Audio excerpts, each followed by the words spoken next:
আজআলাকুম কাসফিম মাকুল। জমিনে ফসলের ভিতরে যদি গরু ছেড়ে দেয়, খেয়ে দিয়ে ফসলকে পাড়ায় যেমন শেষ করে, আসহাবে ফিলকে আল্লাহ তাআলা ওইরকম শেষ করে দিলেন। কেন দিলেন? ওই সময় নবী ছিলেন এদিক, ওই সময় নবী ছিলেন না, ওই সময় দুনিয়ায় কোন নবী ছিলেন না, একজন মুসলমানও ছিলেন না। আল্লাহ তাআলা এই সময় তৈরুল আবাবিল দ্বারা আসহাবে ফিলকে কেন ধ্বংস করেছেন, বা এই কেনটা বর্ণনা করছেন সূরা কুরাইশের ভিতরে। আল্লাহ কয় লিইলাফি কুরাইশ, লিইলাফি কুরাইশ। এই ঘটনা ঘটাইছে আল্লাহ কুরাইশদেরকে খুশি করার জন্য। কারণ কুরাইশদের হাতে কাবার চাবি ছিল, কুরাইশ বংশরা কাবাকে পাহারাদারি করত, এই কাবাকে হেফাজত করে কুরাইশদেরকে খুশি করেছেন। তাহলে আলাম তারার ঘটনাটার কারণ হলো লিইলাফি কুরাইশ। কাজেই দুইটা সূরার মধ্যে মিল আছে। প্রথম রেখাতে আলাম তারা বললে, দ্বিতীয় রেখাতে লিইলাফি পড়বা, তাহলে তরজমা মিল হয়ে যায়। প্রথম রেখাতে ফালাক পড়লে, দ্বিতীয় রেখাতে নাস পড়বা, তাহলে তরজমার মিল হয়ে যায়। প্রথম রেখাতে ওয়াইলুল্লি পড়লে, দ্বিতীয় রেখাতে যদি আলাম তারা পড়ো, তাহলে ওই তরজমাটার মিল আসে না। তবে প্রথম রেখাতে যদি ওয়াইলুল্লি পড়ো, দ্বিতীয় রেখাতে কোন সূরা পড়া যায়, বা দ্বিতীয় রেখাতে আরাইতাল্লাযী পড়া যায়। লিইলাফি, লিইলাফি বললে তো আলাম তারা ভাঙচুর হয়ে গেল। আরাইতাল্লাযী পড়া যায় কেন? ওয়াইলুল্লি আর আরাইতাল্লাযীর মধ্যে তরজমায় মিল আছে। কি মিল আছে? ওয়াইলুল্লির মধ্যে ওয়াইল, ওয়াইলুল্লি কুল্লি হুমাজাতিল লুমাজা। ওয়াইল তো হুমাজা আর লুমাজাদের জন্য। হুমাজা লুমাজার লম্বা তরজমা, ওটা পরে বলবো। ওয়াইল তো হুমাজা আর লুমাজাদের জন্য। এই ওয়াইলুল্লির ভিতরে ওয়াইলের আলোচনা আছে, আরাইতাল্লাযীর মধ্যে ওয়াইলের আলোচনা আছে। আরাইতাল্লাযী কাযবুদ্দিন ফাযালিকাল্লাযী ইয়াদুল ইয়াতীম ওয়ালা ইয়াহুদ্দু আলা তাআমিল মিসকিন ফাওয়াইলুল লিল মুসাল্লিন। আছে না নাই? দুইটার মধ্যে মিল আছে।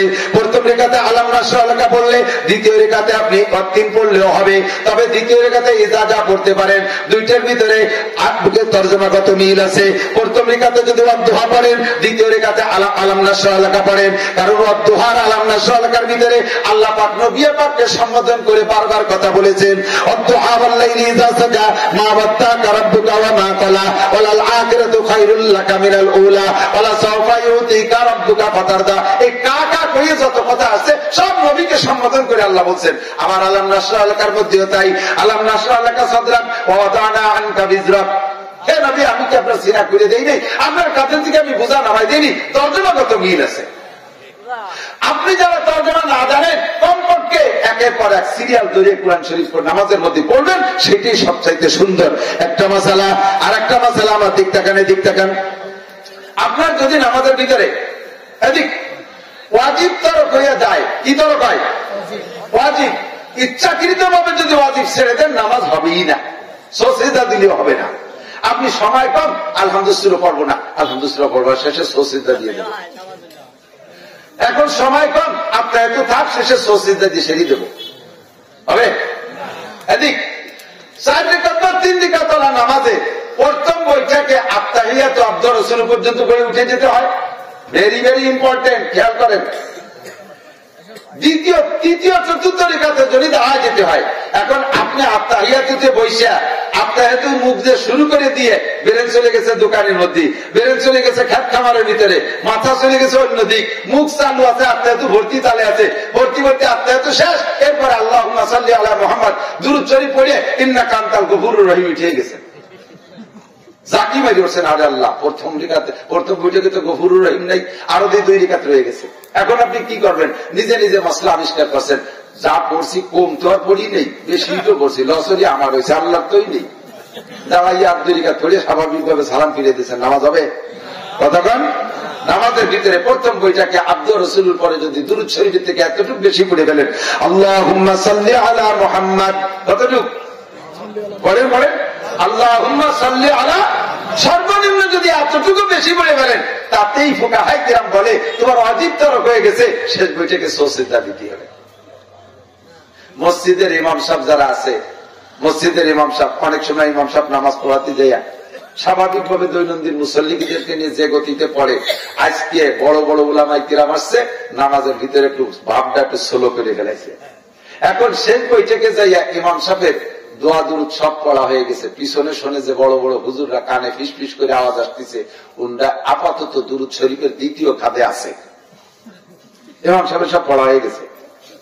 এখন ফিসফিস করে শব্দ আসতেছে যে আলিপুরি হুজুর কেবল আল্লাহুম্মা বারিক আলা মুহাম্মাদিন এই জায়গা পড়তেছে, ফিসফিস শব্দ আসতেছে। চিন্তা করছে আল্লাহ এত তাড়াতাড়ি যদি সালাম ফিরিয়ে দিয়ে শেষে না হুজুর করে কি নামাজ পড়াও। এই বইতে ইমাম সাহেব চুপ করে বসে রয়েছে যে সবাই পড়া শেষ হোক, শব্দ শব্দ কুবলি শেষে নিরিবিলি সবাইকে নিয়ে সালাম ফিরিয়ে বল। ইচ্ছাকৃত ভাবে এরকম করলে নামাজ হবেই না, সসিদার কাম হবে না। ভুল করলে যদি একটু টাইম বেশি বসে থাকেন সালাম ফিরুর আগে সুবহানা রাব্বিল আযীম, সুবহানা রাব্বিল আযীম, সুবহানা রাব্বিল আযীম, এতটুকু টাইম যদি চুপ করে বসে থাকেন, ভুল করবে না যাই না, তাহলে সসিদা ওয়াজিব হবে। তাহলে কেমন সূরা ফাতিহা শেষ করছেন, এখন কোন সূরা পড়বেন ভাবতেছেন, ইন্না তাইনা পড়বো না কুলু পড়বো না তাব্বাতিদা পড়বো, এই ভাবতে ভাবতে 3 তাসবিহ পরিমাণ টাইম চলে গেছে।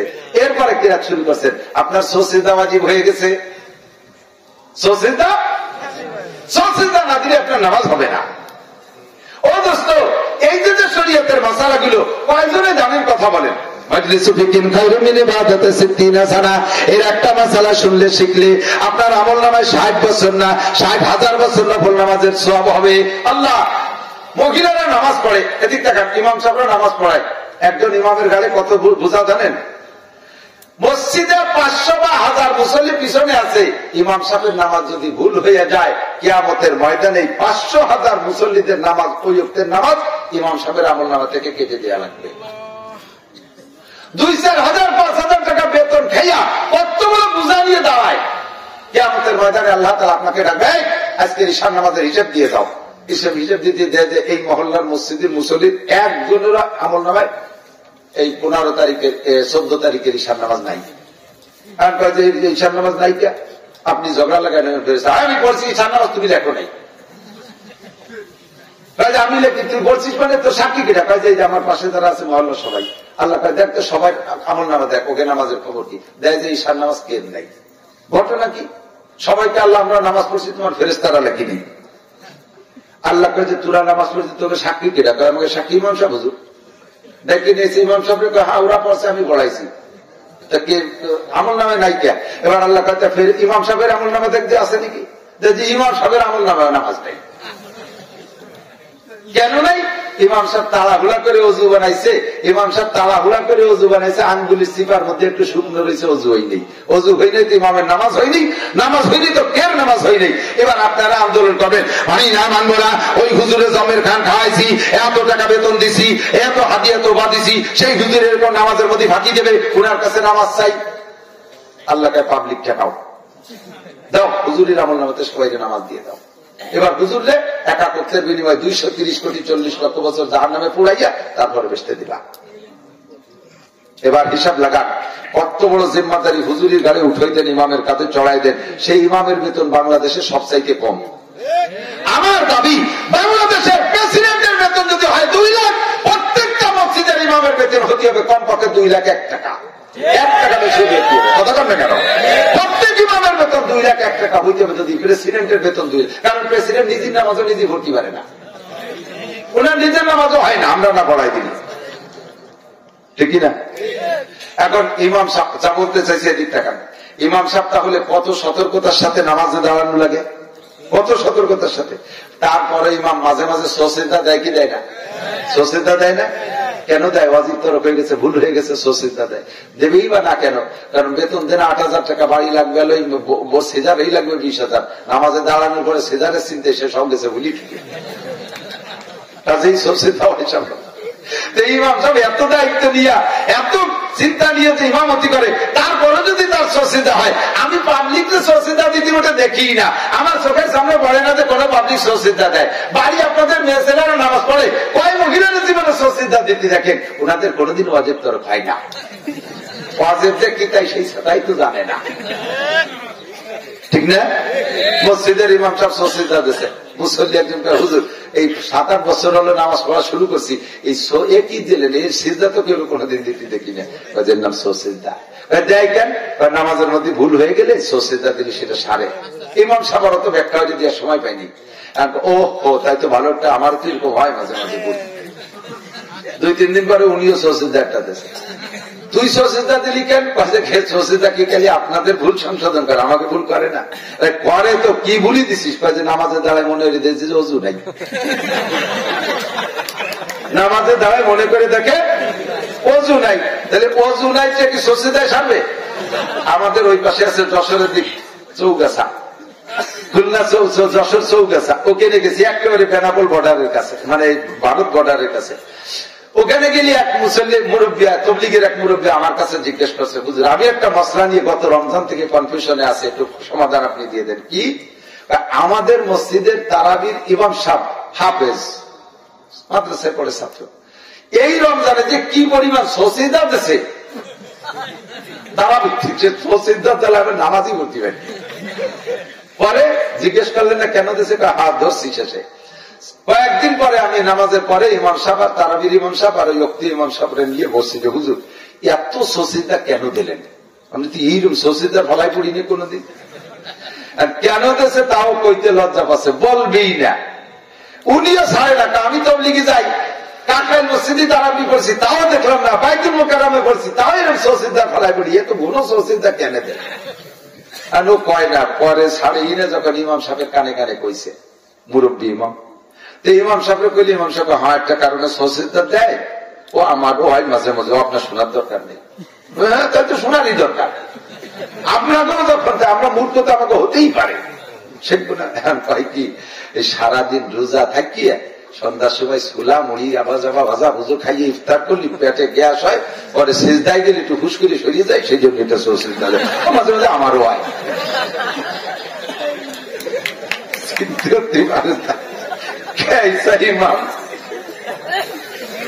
আল্লাহ হেফাজত করেন, আমিন।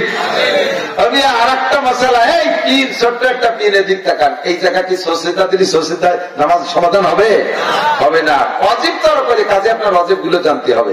পাশাপাশি ওয়াজিব আর ফরজের পার্থক্য বড় কম, এদিকে ওয়াজিব আর ফরজের পার্থক্য খুব ছোট, সামান্য পার্থক্য। এক জায়গায় একটা জিনিসের মধ্যে ওয়াজিবও ঢুকে গেছে, ফরজও ঢুকে গেছে, একটা জিনিসের ভিতরে, যেমন সূরা ফাতিহা। নামাজের মধ্যে কিরাত পড়া ফরজ না নফল? কিরাত পড়া ফরজ। তাহলে আলহামদুলিল্লাহ কুরআন শরীফের আয়াত না, আলহামদুলিল্লাহ পড়লে ফরজ আদায় হয়ে গেছে, কিরাত পড়া হয়ে গেছে না? আবার আলহামদুলিল্লাহ পড়া ওয়াজিব, আলহামদুলিল্লাহ পড়া ওয়াজিব। তাহলে এক আলহামদুলিল্লাহর মধ্যে দুইটি ঢুকছে, ফরজ ও ওয়াজিব, ঠিক কিনা? এটাকে ডিফারেন্স করা বড় কঠিন। মাঝে মাঝে নতুন এলাকায় যদি কেউ বিয়ে করে, আমার দিক যে এলাকা আপনি কোনোদিন যান নাই, রায়বার ঘটকরা ঘটকালি করে আপনার মাইয়ে দেখায় বিয়ে দিয়েছে, শুধু মাইয়ে দেখার দিন গেছেন আর বিয়ে করার দিন বিয়ে করে নিয়ে চলে এসেছেন, ওই এলাকার কেউ চেনেন না। বিয়ের পরে ফিরে আবার বউ নিয়ে ফিরে ব্যাকে যায়, ওরা আমাদেরকে মেলানি কয়, ফিরনি, ফিরনির তারিখে গেছেন। এখন এই তারিখে তো আপনার অনেক শালাশালী আত্মীয় স্বজন আছে, ছোট মোটো দুলোবাইরে পাইয়ে আর কি করে। ওই দিন আপনি গেছেন ফিরেনের তারিখে শ্বশুর বাড়ি, যাইয়ে তো আপনি চেনেন না কারা কটক। আপনি নিজের বুদ্ধিতে নিজের যোগ্যতা বলে একটা ক্যাটাগরি ভাগ করছেন, যে দাড়ি পাকা বুড়ো যারা পুরুষ এরা দাদা শ্বশুর, মাঝারি আমার শ্বশুরের বয়সী যারা আদা পাকা আদা কাঁচা এরা চাচা শ্বশুর, ওই ছোট 15-16 বছর সব শালা। মহিলাকে মধ্যে এরকম বুড়ি যারা তারা দাদি শাউরি, মাঝারি যারা তারা শাউরি, বুবু শাউরি, কালা শাউরি জবাবে হবে, ওই নিচে 14-15-16 বছরের সবগুলো শালি। কিন্তু এ জায়গাতে একটা সমস্যা থেকে যায়, 14-15 বছরে কিছু চাচা শ্বশুরও বেঁচে যায়, ঠিক না? 15-16 বছরে শালি থাকে, ফাঁকে কিছু বুবু শাউরি খালা শাউরি কিন্তু ওই বয়সে বেঁচে যায়, ঠিক না? তা আপনি গেছেন, আপনার সাথে শালিরাই আর কি করতে আসছে, ধাম আছেন শালিকে, হাতে বেঁচে গেছে ফুবু শাউরির উড়না, এই যে নিয়ে গেছে। মানুষ কি কবে, খালেক মোল্লার জামাই আন্তর্জাতিক খ্যাতি সম্পন্ন এক গামলা, বুদ্ধি শুদ্ধি কিছু নেই, খালা ফুবু শাউরির উড়না কাটি নিয়ে গেছে। আপনি তো ফুবু শাউরির উড়না কাটেন না, আপনি কাটছেন হলে শালির উড়না, কিন্তু তাদের বেঁচে গেছে ফুবু শাউরি, সে নবদ্বতী যে ফরজদেরই ফেলাইছে তা তো জানেন।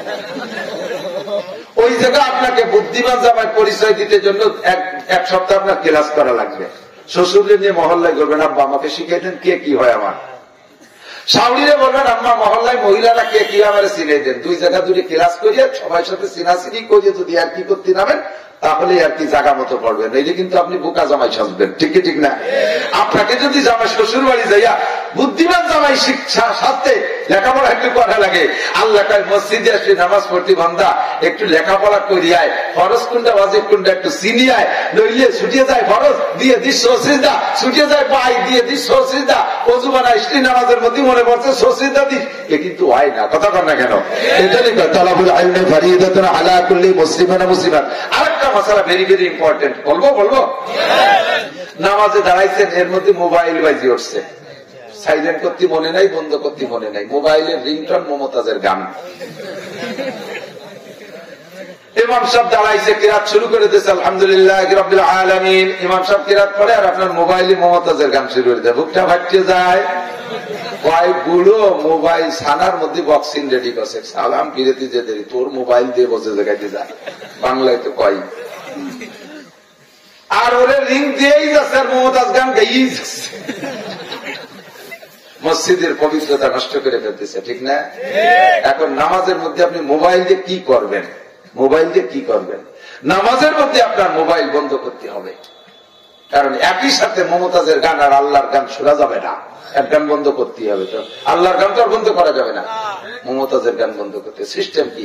মোবাইল পকেটের থেকে আইনা আপনি চাপ দিয়ে বন্ধ করে দেবেন, বা পকেটের ভিতরে থাকা অবস্থায় যে কোনো জায়গায় চাপ দিলে বন্ধ হয় সেখানে চাপ দিয়ে বন্ধ করে দেবেন, নামাজের ভিতরেই। এটা আবার কতবার, এর মধ্যে গুটি খানিক মাসালা। একটা ফরজ আদায় করার ভিতরে, কিরাত একটা ফরজ দাঁড়ানো রুকু রাখ পর্যন্ত, একটা ফরজ আদায় করার ভিতরে আপনি 2 বার মোবাইল বন্ধ করতে পারবেন, 3 বার পারবেন না। আবার একবার বন্ধ করার মধ্যে আবার টাইম কতটুকু লাগাবেন, একবার বন্ধ করতে যদি আপনি 3 তসবিহ পরিমাণ টাইম খাটাই ফেলেন, তাহলে একবারই নামাজ বাতিল হয়ে যাবে। পকেটে সে মোবাইল মোটে বেরিয়ে আসে না, টানতে টানতে কায়তে জিন্সি ফ্যান্টের একা পকেটে বেঁধে গেছে, ইমাম সাহেব রুকুতে চলে গেছে, ফিরে উঠে চলে এসে মোবাইলই বেরোতে পারে, নামাজ শেষ। কতক্ষণ? একটা ফরজের ভিতরে 2 বার পারবেন এবং টাইম খুব শর্টে মেরে দিতে হবে। কথা কি বোঝা গেছে? আল্লাহু আকবার। জরুরি মাসালা, এগুলো তো আমরা সব ওয়াজের মাঠের কথা না, আজকে কি দেখি এসে গেছে তা আল্লাহই ভালো জানে। জরুরি তো নাকি বলেন? প্রয়োজন না? মাগরিবের নামাজ 3 রাকাত, আপনি যাইয়ে পাইছেন শেষ রাকাত, কোন রাকাত? সালাম ফিরানোর পরে পড়ার পদ্ধতি কি? আমার পাশে একজন, আমিও 1 রাকাত পাইনি, আমার পাশে একজন, সেও আমার সাথে একই রাকাত পাইনি। সালাম ফিরানোর পরে আমি তো আমার কায়দায় পড়ছি, আমার পাশের জন 1 রাকাত পাইনি, শেষ রাকাত পাইছে, 2 রাকাত পাইনি। উনি সালাম ফিরানোর পরে একবারে উঠে 2 রাকাত পড়ে শেষ বৈঠক করে সালাম ফিরেছে। আমি বললাম যে কিরম নামাজ পড়লেন? যেরকম নামাজ হবে সেরকমই পড়ছি। আমি বলছি না, ভুল হয়েছে। আপনি জানেন মশলা জানেন? আমি জানি না, তখন দিতে কিরম হয় কি যে মাগরিবের 3 রাকাত নামাজে আল্লাহ আমার কাছে 2টি বৈঠক পাবে, বুঝলেন না? মাগরিবের 3 রাকাত আল্লাহ 2টি বৈঠক পাবে। তো 1 বৈঠক তো আমি ইমামের সাথে দিছি, আর 1 বৈঠক বাকি 2 রাকাত করে দিয়ে দিচ্ছি। আসলে কি সিস্টেম তাই? শেষ রাকাত যদি পান, তারপরে প্রত্যেক রাকাতে বসতে হবে। প্রথম রাকাত করতে তো 2 সূরা মিলে 2 রাকাত বাকি রয়েছে, প্রত্যেক রাকাতে বসতে হবে। ঠিক আছে তো? মাসালা আপনার জানতে হবে। মসজিদে যে চেয়ারে নামাজ পড়েন, চেয়ারম্যানরা আছে না নাই? চেয়ারম্যান আছে না? যারা খেয়াল করেন, এখন আজ থেকে 30 বছর আগে মসজিদে অত চেয়ারের হিড়িক ছিল না, ঠিক না? চেয়ারই ছিল না মসজিদে। আমার একদিন ফোন করছে একজন, হুজুর চেয়ারে নামাজ পড়া যায়? আমি বলি হ্যাঁ জায়েজ। যে এইভাবে সাধারণ ভাবে ফতোয়া দিয়ে তো সর্বনাশটা করছেন। আমাদের মসজিদে সামনে 2 কাতারি চেয়ার, যদি অসুস্থ হয় তা কি হবে? হুজুর তো ইমাম সাহেব চেয়ারে পড়াতে চাচ্ছে, হবে হুজুর? আমি যাও ইমামরা চেয়ার দাও, তোমরা খাট পালন রেডি করে ফেলো, তোমরা শুয়ে পড়বার, ইমাম বসে পড়বে। আজ জমির শেষ নেই। কেন বলে এই আগে চেয়ার এত লাগতো না, এখন কেন লাগে? এক তো বিভিন্ন প্রকারের রোগের আবির্ভাব হয়েছে। 2 নম্বর হলো আপনি একটা 2টা স্যালো মেশিন কিনে নিয়ে আসছেন, কোন জায়গা থেকে নেন? বগুড়াতে জেন থেকে নেন। 2টা স্যালো মেশিন কিনে নিয়ে আসছেন, একটা মেশিন সেট করে ফেলাইছেন মেশিন গাড়ির সাথে, একবার হ্যান্ডেল দিয়ে কিক করেন, দেখেন সুন্দর স্টার্ট হবে। 30 বছর চলতেছে, এক কিকে স্টার্ট হয়ে যায়, কোন শব্দ নাই।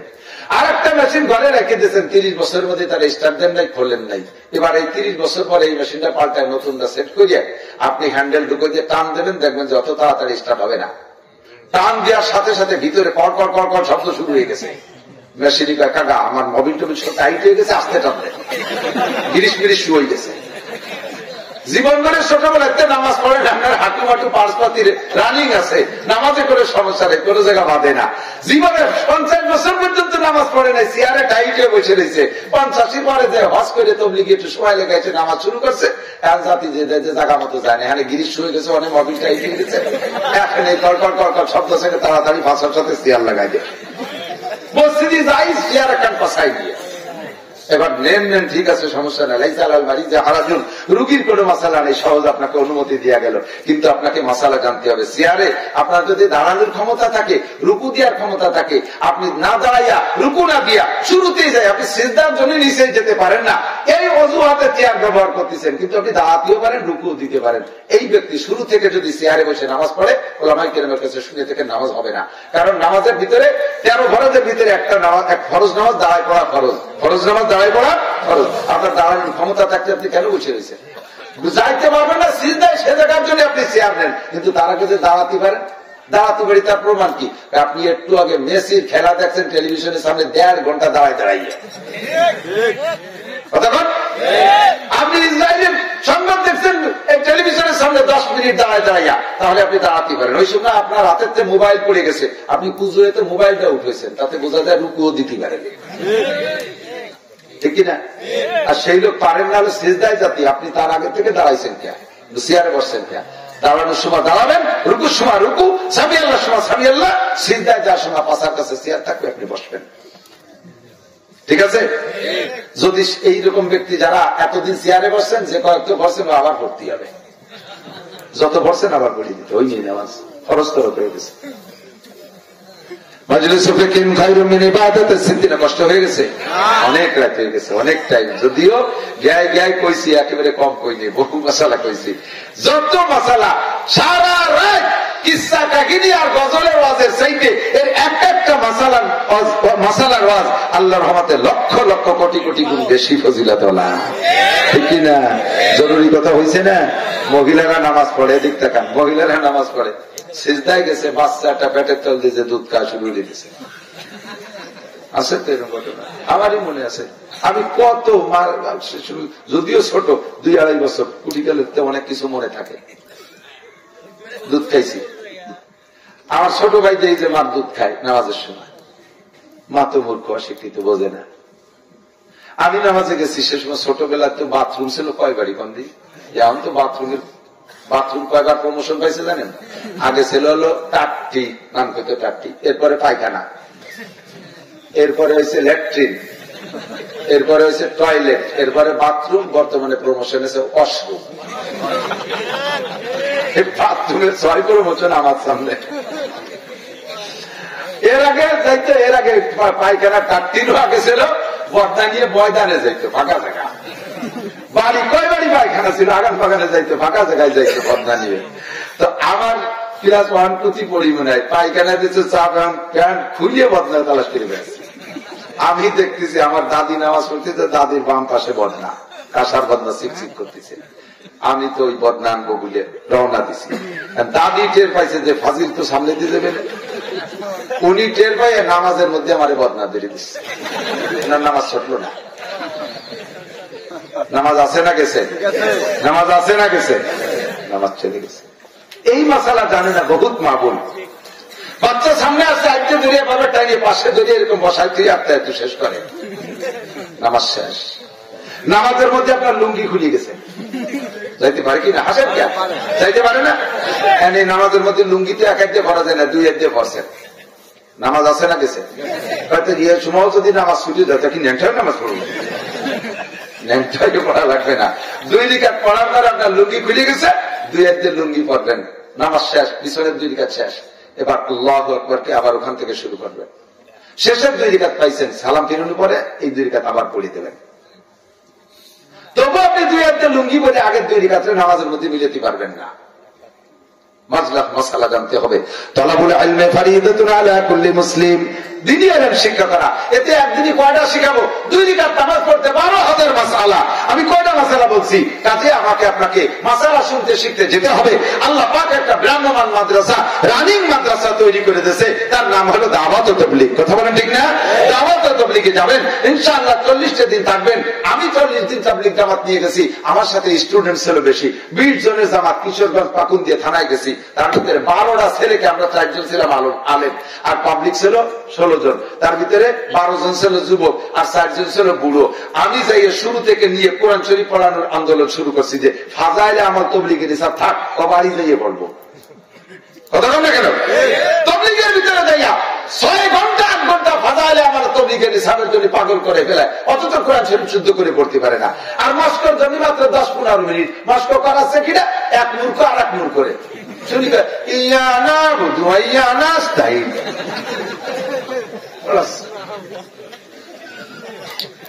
সে আবার এসে আমার হুজুর আল্লাহ রাস্তায় সবাই লাগাইছেন? হ্যাঁ লাগাইছে। কতদিন লাগাইছেন? 36 বছর। এ বাবা, আমেরিকাও গেছেন নাকি? না, বাংলাদেশে। এতদিন কিভাবে লাগে? 12 বছর মাদ্রাসায় পড়ছি আর 24 বছর পড়াই।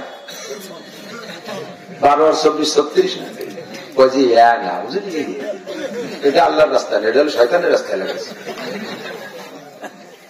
শয়তানে কেসা ধরা ধরছে, কেসা ধরা ধরছে শয়তান। উলামায়ে কিরাম যদি এখানে না থাকতো, তাবলীগ থাকতো না, পীরমুরিদি থাকতো না, মসজিদ বন্ধ হয়ে যেত না, ইংরেজের সেই আন্দোলনে তারা সফল হয়ে যেত। বর্তমান দুনিয়ায় দিন আছে একমাত্র কওমি মাদ্রাসার উসিলায়। উলামায়ে কিরাম কওমি মাদ্রাসা আছে তো দিন আছে। তবলিগে যাবেন আলেম ওলামার সাথে, ঠিক আছে না ইনশাআল্লাহ? আমি বৈশা ফরজ অজিব সুন্নাত নামাজ ভাঙ্গার কারণ নজরুল ফরজ সবকিছু নষ্ট করাইয়া ওই 12 জন যুবক কলেজের ছাত্র, তাদেরকে আলিফবা থেকে কোরআন শরীফ পড়া শিখেছি। মাত্র 4 থেকে 5 দিনই কোরআন শরীফ পড়া শিখে গেছে। এরপরে তাদেরকে কোরআন শরীফ 8 পারা সবক পড়ায় বাড়ি আছি 38 দিনে। আর ওই বুড়ো যে 4 জন, বুড়ো হলি তো শক্ত হয়ে যায়, নরম কাদার ভিতরে আঙ্গুল বসে, কিন্তু শুয়ে গেলি কাদা যদি শক্ত মাটি পাকা হয়ে যায় ওর মধ্যে কিছু ঢোকে না। বুড়ো হয়ে গেলি পরে বেরেন যায় শক্ত শক্ত মাটি পারি নে মোটে। তারপরে ওই 4 জনরে মোটামুটি জের জবর পেশা জজন্তাস দিয়ে শিখে ফেলেছিলাম। আর এক সিল্লে দিতে বলি ও 4 বুড়োরে কোরআন শরীফ পড়াতে পারতাম। আমির সাহেব সে এলো দারোগা, রিটায়ার্ড দারোগা, সে পারে না কিছু। এর কোরআন শরীফ পড়াবো বলে আমি প্রস্তাব দিছি, আমি সব না তবলিগের মধ্যে কোরআন শরীফ পড়া পড়ি নাই। তার মানে ওনার ভেদ বা জাহের হয়ে যাবে তো। আমি বললাম যে যেই তবলিগে কোরআন শরীফ পড়া শেখানো নাই ওই তবলিগে আমি করতে রাজি না। আপনারা কি বলেন? যেই তবলিগের মধ্যে কোরআন শরীফ পড়াপড়ি শেখাচ্ছি কিনা ওই তবলিগ আমি করতে রাজি না। বাদ দে, চল বাড়ি চলে যাও। কাকড়াই ফোন দিছি, কাকড়া লিখতে হুজুর কাকি যে কোরআন শরীফ অবশ্যই পড়া শেখান। ওই আমি সামনে কাকড়াই পাঠাই দেন, ওটা হাত দরকার। কোরআন শরীফ পড়া শিখতে হবে। কথা বলেন? নামাজ ভাঙ্গার কারণ 19টি। 1 নম্বরে নামাজে কিরাত অশুদ্ধ পড়া, অশুদ্ধ কিরাতে নামাজ হয় না বাজান। এই জন্য কোরআন পড়েন, তাড়াতাড়ি আসেন মাদ্রাসা, বড় গনিমত সুযোগ পাইছেন। মহল্লার মসজিদের ইমাম সাহেবের কাছে যান, তার থেকে একটু পড়া শেখেন। মাদ্রাসা আসেন, হুজুরদের কাছে একটা পার্ট টাইম নেন, একটু একটু করে কোরআন শরীফ পড়া শেখেন। কিয়ামতের ময়দানে এই যে ভাইজানের কথা বললেন, কি নাম আপনাদের কোম্পানির মালিক? ইঞ্জিনিয়ার রমজান আলী। ইঞ্জিনিয়ার রমজান আলী একজন ইঞ্জিনিয়ার, বুয়েট ইঞ্জিনিয়ার। সে যদি এই বয়সে কোরআন শরীফ পড়া শিখে 22 পারা হাফেজ হইতে পারে, ও মুসলমান বাড়ি থেকে কেন পারবা না এত সুন্দর শ্যামপুর মাদ্রাসা বাড়ির দ্বারে পাইতে, এত আলেম ওলামা পাশে পাইতে কেন পারবা না? জবাব দিতে পারবা না, কেউ পারবা না। আমার মা বোনরা মাদ্রাসার ছাত্র ছোট ছেলেদেরকে লজিং রাখেন, হেফজখানা ছেলে লজিং রাখেন, তারে খাওয়ান। একটা টাইম বলেন বাবা 10টা মিনিট আমার একটু আলিফবা শিখিয়ে দিয়ে যাবা, একটু শিখিয়ে দিয়ে যাবা। প্রত্যেকদিন 10টা মিনিট ছেলেটারে নিয়ে বসবেন, ইনশাআল্লাহ আপনি 2 মাসের মধ্যে কোরআন শরীফ পড়া শিখে যাবেন। এই সুযোগ পাইতে আপনি কেন ছেড়ে দিয়েছেন? আল্লাহর কাছে জবাব দেওয়া লাগবে। আপনারা বড় ভাগ্যবান, মাদ্রাসা পেয়েছেন, মাদ্রাসা পেয়েছেন, অনেক সুন্দর। বহু মাদ্রাসায় যাই, আপনাদের এই পাশের মাদ্রাসাগুলো এসে দেখে ইসরায়েলের পক্ষে যারা তারা খালি চলে যাবে, আর ফিলিস্তিনের পক্ষে যারা তারা থাকবে। পেশাব আসলে 1 আঙ্গুল উঁচু করবেন ছুটি, আমি বুঝবো 1 আঙ্গুলি 1000 টাকা দেবেন মাদ্রাসায়। টাকা 1000 দিয়ে পেশাব করে পেশাবখানার মধ্যে শুয়ে থাকলে এটা কি উঠবো না, আটা দিলি বসবো যে ইসরায়েলি দলের লোক, ছেড়ে দেবো। 12টা বাজে গেছে, 2 ঘন্টা ফেরা হয়ে গেছে, ডেকরাতি হয়েই গেছে। তাই আল্লাহ পাক আমল করা তৌফিক দান করবেন না, আমিন। আমাদের গোপালগঞ্জ গোপালে ভরা, যা ভোটার আছে তার 3 ভাগের 1 ভাগ হিন্দু পুরো গোপালগঞ্জে। মাননীয় প্রধানমন্ত্রীর সিটে অর্ধেকই হিন্দু। ওই প্রধানমন্ত্রীর সিট হলো টুঙ্গিপাড়া, কোটালীপাড়ার কোন কোন এলাকা আছে এখনো মুসলমানদেরকে গরু কুরবানি দিতে দেয় না। শুনছিলেন 2 বছর আগে কুরবানির ঈদের দিন হিন্দুরা মুসলমানদেরকে ঈদগাহ জাতি দেনে পিছিয়ে ফাটফাট করে ফেলেছে। তারা এখনো ওইটুকু হিন্দুস্তান মনে করে, এরকম জায়গা। আল্লাহর রহমতে 30টা আছে দাওরায়ে হাদিস মাদ্রাসা, পূর্ণাঙ্গ দাওরায়ে হাদিস মাদ্রাসা আছে 30টা 5 থানায়, শত শত মাদ্রাসা, হাজার হাজার উলামা কেরাম। আমার উলামা পরিষদ গঠন হয়েছে গোপালগঞ্জ জেলা উলামা পরিষদ, 65 জন সদস্য উলামা পরিষদে, 65 জনই শাইখুল হাদিস, মুহাদ্দিসে ভরা। আল্লাহর রহমতে আমার এলাকার আমলিগ বিএনপি তো অধিক নাই, আমি গোপালগঞ্জ তো বিএনপি বন্য দল ভাবাই যায় না, যেমন আপনাদের এদিক জায়গায় জায়গায় এরকম আছে।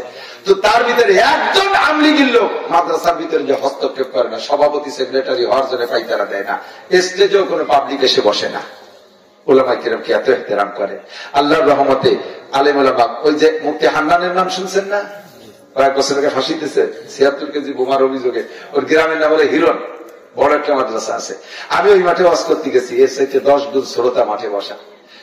মুফতি আব্দুল হান্নানের বড় ভাই আমার নাম ঘোষণা দিতে এসে বলতেছে, হুজুর উলামায়ে কেরাম সাক্ষী থাকবেন। নিজের গ্রামে দাঁড়াইয়া, মাঠের মধ্যে দাঁড়াইয়া ঘোষণা দিচ্ছে, আমার এই হিরণ গ্রামে মাদ্রাসার ওসিলায় যা পেয়েছি সেটা হলো আমার গ্রামে 7 থেকে বয়সে উপরে যারা, সর্বনিম্ন 7-এর উপরে যারা বয়স আছে, মাস্টার, ডাক্তার, ইঞ্জিনিয়ার, জাইলিয়ে, রিক্সা চালায়, ভ্যান চালায়, কৃষক, মূর্খ, নারী, পুরুষ, 7-এর উপরে যারা বয়স শুদ্ধ করে কোরআন পড়তে পারে না এমন কোন মানুষ নেই। মাদ্রাসা বানাইছে তারা, তার থেকে অর্জন করে নিয়েছে। মাদ্রাসা করছেন কেন? আপনি এখান থেকে কোরআন শরীফ পড়া শিখতে পারলেন না, কেন পারলেন না? আপনি পারেন আর না পারেন, এক একটা করে আলেম সন্তানকে আলেম বানাবো। আমার একটা ছেলেকে আলেম বানাবো, প্রাথমিক কোরআন শিক্ষা দেবো, আলেম বানাবো ইনশাআল্লাহ। নিয়ত আছে তো? একটু হাত দেখান তো, কার কার নিয়ত আছে? ছেলে আলেম হবে। এই যে এরা ছোট ছোট গুলো মানে এগুলো ছেলে বলে দিয়ে, তো ছেলে হয়েছে ওলি দেবে ইনশাআল্লাহ। কারণ ছেলে হইলে আলেম বানাবো ইনশাআল্লাহ। বলে ছেলে হইলে কওমি মাদ্রাসা, বলেন কি মাদ্রাসা? কওমি মাদ্রাসা। বলেন কি মাদ্রাসা? কওমি মাদ্রাসা। যে মাদ্রাসায় পড়লে আলেমের সুরত থাকে তার নাম মাদ্রাসা। যে মাদ্রাসায় 10 বছর পড়ার পরে প্যান্ট শার্ট টাই করে চলেছে, আমরা কি ওরে মাদ্রাসা কয় না, ওরে মাদ্রাসাই বলে না। যেখানে পড়লে দাড়ি ছাটা যায়, কাটা যায়, মেয়েদের সাথে পাশে ঘেঁষাঘেঁষি ঠেলাঠেলি করা যায়, ওরে মাদ্রাসা কয় না। কওমি মাদ্রাসায় পড়ে আলেম বানাবেন। ঘরে ঘরে এক একজন আলেম হইলে ইনশাআল্লাহ এদেশ থেকে কুসংস্কার দূর হইতে বাধ্য।